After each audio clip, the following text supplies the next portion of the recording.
Alright, folks, I'm Rebellious Rubidium, rudely racing Raging Rhinoceros, I'm Amber. and here are more Raging Rhinoceros for us to race. Let's get started. Alright, folks, our first letter is titled, Am I a Jerk for Making My Unemployed Wife Do the Chores and Childcare? Alright, guys, I was forced to make this post because she said that she was getting too much hate from the biased responses.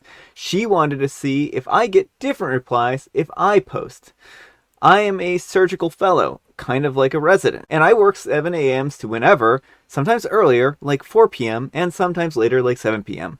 But I usually am home between 5 and 7 p.m.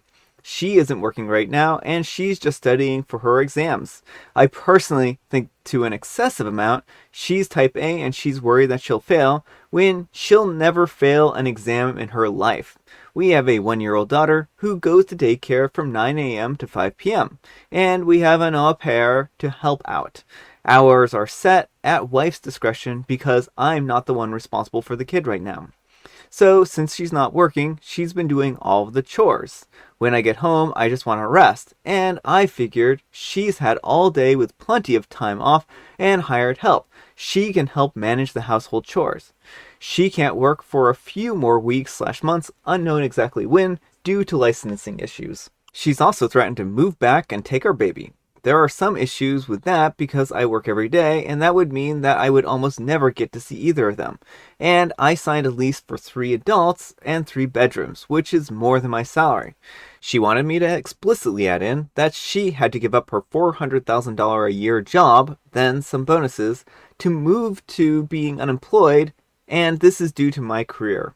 She's contributing more than 50% of the family expenses. She pays for the daycare and the au pair.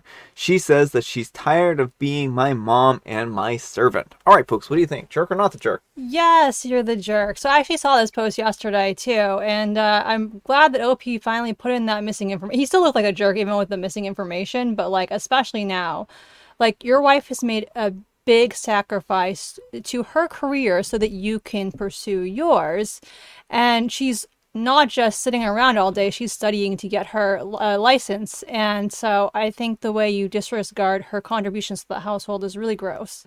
Yeah, I mean, just because she's working at home and it sounds like she's actually doing work at home doesn't mean that she isn't doing anything valuable with her time. And I think that that's, again, sometimes people who work from home are regarded as not doing anything when they may be working just as hard as somebody who's going into work every day. And I think this is one of those situations where OP isn't recognizing the amount that she is doing. She's not sitting around doing nothing. She's studying all day. Right. And I mean, even stay-at-home moms deserve breaks when their partner is home. Like, a stay-at-home mom is basically on call all the time. And so I think OP's expectation of, well, you gave up your job so that I could pursue mine, but now I'm tired, so, I don't want to do any work. Like, how is she benefiting from this arrangement at all?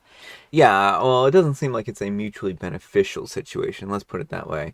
And I think OP, you really need to examine the situation a little more closely. I mean, I can certainly understand being tired. I can understand the frustration of having to work all day, but your wife is also working all day as well, and she's tired as well. So I think you need to understand that you're both in stressful situations. You both need to sit down and have conversations and work out your differences like adults. So Yeah, and I mean, it sounds like honestly, she would be better off if she went back to her old job and or a similar job and was only looking after her child instead of looking after a grown adult too. yeah, because she still is going to have the daycare. She's going to have the au pair to help out with that as well.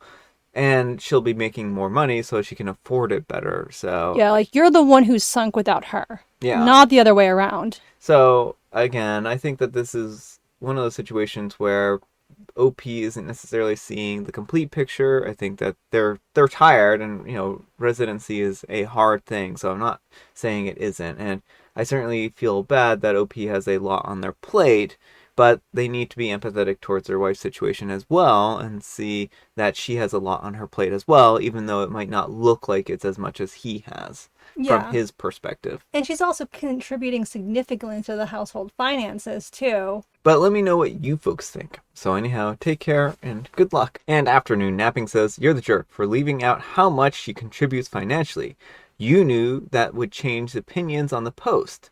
And OP replies, I didn't think that it was relevant.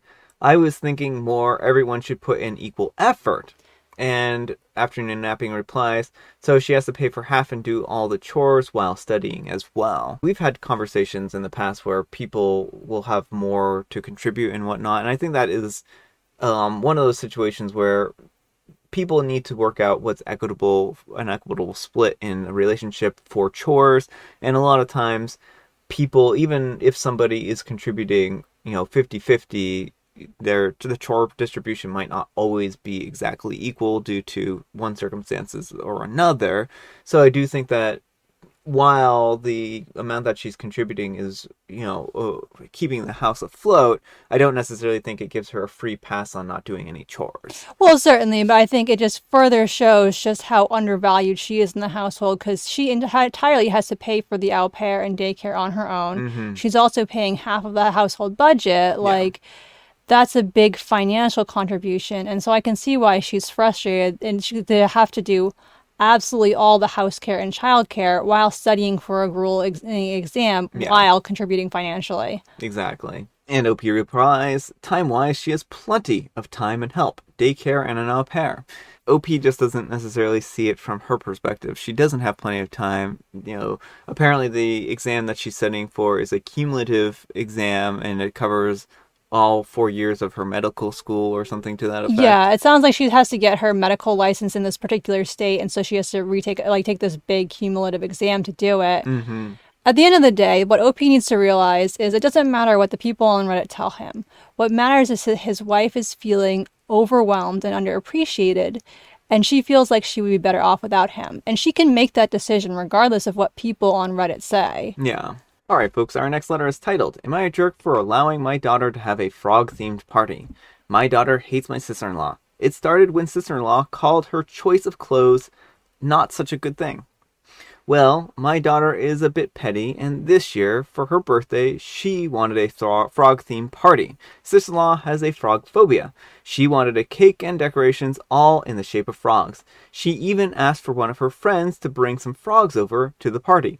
You can guess how sister-in-law reacted when she found out the theme. My brother was furious and asked me what was wrong with us, implying that we are the jerks. They both left early. All right, folks, what do you think? Jerk or not the jerk? Everyone's the jerk here. Like, your sister-in-law sounds not very nice for saying rude things about your daughter's outfit, but you also shouldn't actively expose people to their phobias because phobias are real and legitimate. Yeah, the biggest problem I have here is not that she made a frog-themed party, and not that this is even a phobia of their sister-in-law. It's that they didn't tell their sister-in-law ahead of time that this was going to be a frog-themed party. Yeah, and it sounds like, I looked at the comments briefly, it sounds like that was intentional. They wanted to make sure she was there. So they're like, oh, if you told her in advance, she wouldn't show up. Yeah. And that's what I have a problem with. Mm-hmm. Like, she needed to know that this was going to be a frog-themed party ahead of time in order not to be exposed to her phobias unnecessarily. Like, it's fine to not want to be around sister-in-law if she says rude things to your daughter. That's totally valid, but talk to her like an adult, explain that what she did is not okay, and you're not going to invite her to things anymore. Yeah, I mean, I think not inviting her and making her think about what she said is a far more effective tool than, traumatizing her with a phobia. But let me know what you folks think. So anyhow, take care and good luck. And Puzzlehead says, how old is your daughter? Is that her aunt that we're talking about? Seems obvious, but double checking. Did you tell sister-in-law about the theme before she showed up? If you didn't, I want to say everyone's in the wrong. Your sister-in-law has no rights of saying that your daughter's clothes are this way, and it's way out of line. But having someone walk into their worst nightmare out of pettiness doesn't sound right either. And OP replies, she just turned 17. Yes, it's her aunt. Edit, no, I didn't tell her. My daughter was in charge of inviting people since she's old enough to do it. I had no part in it, I just knew about it. An accessory to a crime is still considered culpable. And Substantial Tone 4477 says, I'm a bit torn. On one hand, it's pretty dumb for a grown woman to freak out over a frog-themed party to this extent. But you know how much it would affect her and didn't make sure that your daughter gave her warning. And OP replies, what can I say? I'm a bit petty myself. I wanted to let it happen. If she knew the theme, then she wouldn't have showed up. I think those are both terrible comments for different Yeah, reasons. yeah. I mean, phobias are, it's an anxiety disorder, and it is not like immature or childish for people to react strongly to phobias. All right, folks, it is tea time. Grab your beverages of choice. I've got a beverage of choice right here, and Amber, she's got a joke. First werewolf, how was your party last night? Second werewolf, it was a howling success. With vampires. I counted, not even 20% of the jokes in here are vampire jokes. I doubt that. And I have Mega Mint. All right, folks, that's all the time we have for today. Happy, spectacular, special Sunday. I hope your weekend is going great. Amber, we need some kind of moral advice and or guidance, and please make it a little froggy. Ribbit, ribbit, ribbit, ribbit. I guess so. I don't speak frog, so that was probably wise frog words. Thanks so much for watching, and we'll see you all tomorrow. Bye.